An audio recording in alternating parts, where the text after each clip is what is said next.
like I said before, a lot of times what you'll see is somebody grabbing onto a band, they're doing a nice job, and palms up, and they're not stretching this way, they're rotating through.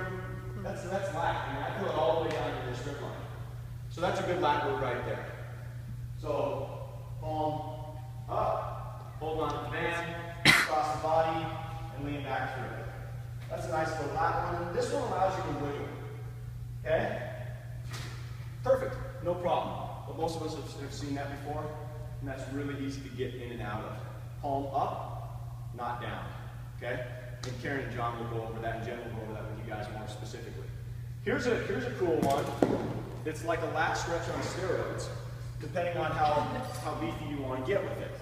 I'll always use, this isn't something that I do all the time, because it's kind of a pain to bust the bench out and grab the bar out. But if it's convenient, and you're here and you feel like you need a little bit more oomph, this is kind of a cool one to do.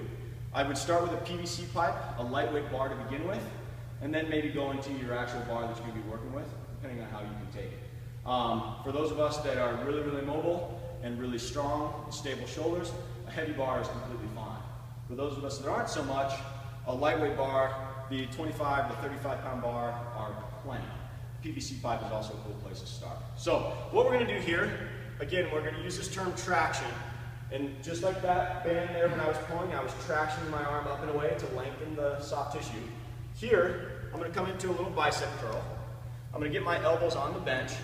And the traction here is that my elbows are sticky and stuck to the bench, stuck to the vinyl.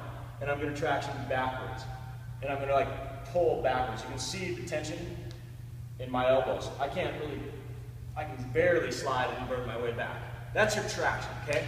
So don't let your elbows just slip back. Try and get them kind of pinned to the ground. So you'll push down just a little bit as you do this move. So the first thing is you can just simply get a little traction back, glide back a little bit to open up those lats, and then from here, pull that bar behind your head. And that may be plenty right there. You may have to kind of wiggle and sink your way through it, but the other movement is to curl up like a cat. And then drop back down.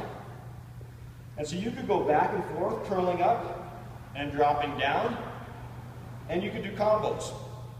You could bring that out, you could curl up first, and then pull back. It really doesn't matter to me. It really doesn't make much difference, okay? Two movements, free essentially. Get your traction, so that's just you pulling yourself away from the bench. Pull the bar behind the head slowly, and then curl up like a little kid, okay?